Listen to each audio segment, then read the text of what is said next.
I'm starting to think that there's a big four of bands that used to be like pretty general scene heavy hitters that are now turning into more alternative mainstream, those being Bring Me the Horizon, Asking Alexandria, Beartooth, and these guys.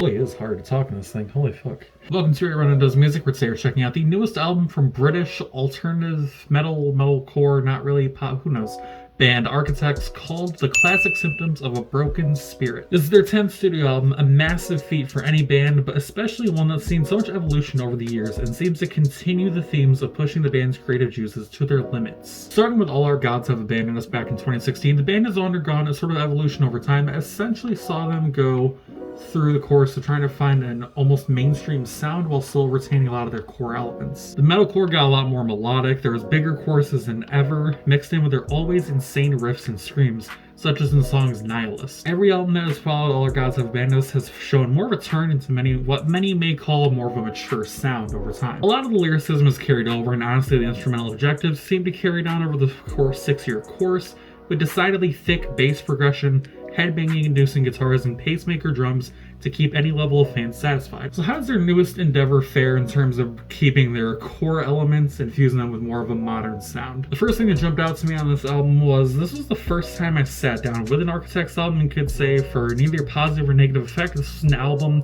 with possible intent towards sounding plausible for radio. Who's to say if that was the intent here, but a lot of the songs sit on a, for lack of better terms, safer edge, with the lead single When We Were Young being a prime example.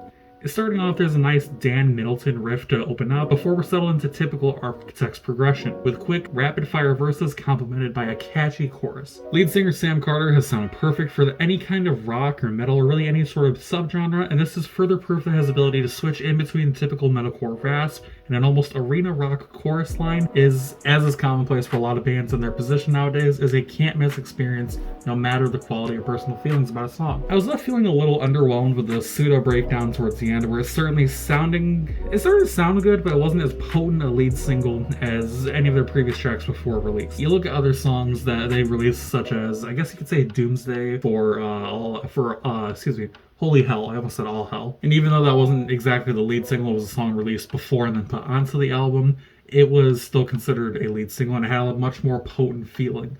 More than likely because of the message behind the song, though. What came afterwards in the lead up to Classic Symptoms was Tear Gas. This song surprisingly sounded very samey outside of the initial difference in the first verse's instrumentation, looking for a more calm atmosphere overall, but like I said, it was still kind of samey. The song was pretty predictable from start to finish, even down to the breakdown, which again felt way too similar to the initial lead single. 2 songs into the cycle for this album, and in a shocking way, I was feeling kind of wary for the upcoming Architects album. I was and still am a stark defender of both Holy Hell and For Those That Wish to Exist, but here on Classic Symptoms, it was the first time in the lead up to a modern Architects album, that being basically anything after Daybreaker, that I had no real hyper excitement. Out of all the singles released in the lead up to this, I feel like Deepfake was the best candidate to build up hype though. It is a track that holds similarities, but at least the overall composition and background sound choices not only produce a unique element, but the song overall gives a better idea of what the album sounds like when it comes to, pacing, the sound overall, and just every quality. You don't get an immensely heavy breakdown or solo, but instead here it changes from the typical 1, 2, 3, 4 vibe into a section that tries to sound different than the other examples, being the other lead singles, adding more components to the song that makes it, again, a much better choice when it comes to what should have preceded the full release of the album. I was actually feeling kind of left down in the vocal department, not lyrical, just vocally, going through this album a second and third time, realizing that nearly every song was Sam switching between a typical alternative singing croon, his usual rasp, and a random spur of pure metal vocalism here and there, and just wash, rinse, repeat. I will say, Spit the Bone has some great lyrical lines, such as the chorus stating, "It's holier below me, we all play dead but everybody knows." Sam Carter is someone who can consistently write good verse, bridges, and choruses, but whether it's down to the sheer length of the band's catalog or some other factor, I'm just not so enamored with this new release and this new album, and the vocals especially that he's producing. Architects can pull off moody, down-tuned metalcore without breaking a sweat, but it feels like this album is a real, true example of what everyone has been accusing them for a few albums now.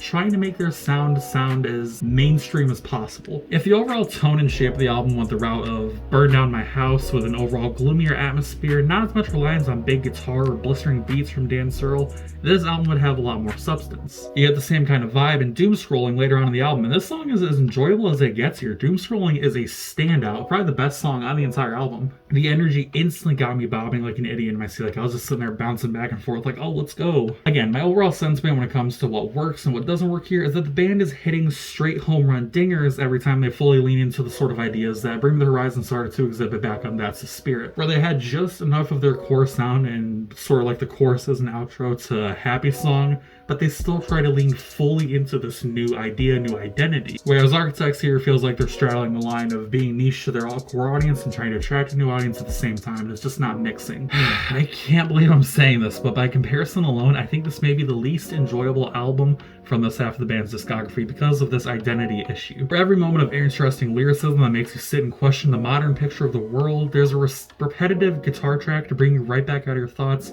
and make you double check whether it's a new track or not. For every genuinely new and great piece of music, such as Doomscrolling, When We Were Young is sitting one track away, awkwardly waving you over for a drink. I love Architects, and I believe they're one of the most interesting bands in the scene, whether it be before or after their current modern ideas. Observing and analyzing their evolution over the entire course of their career, let alone just the past few albums, is a endeavor that I encourage a lot of people to check out. But this is very much the first true trip on the path for them in this second part of their career. It's not awful.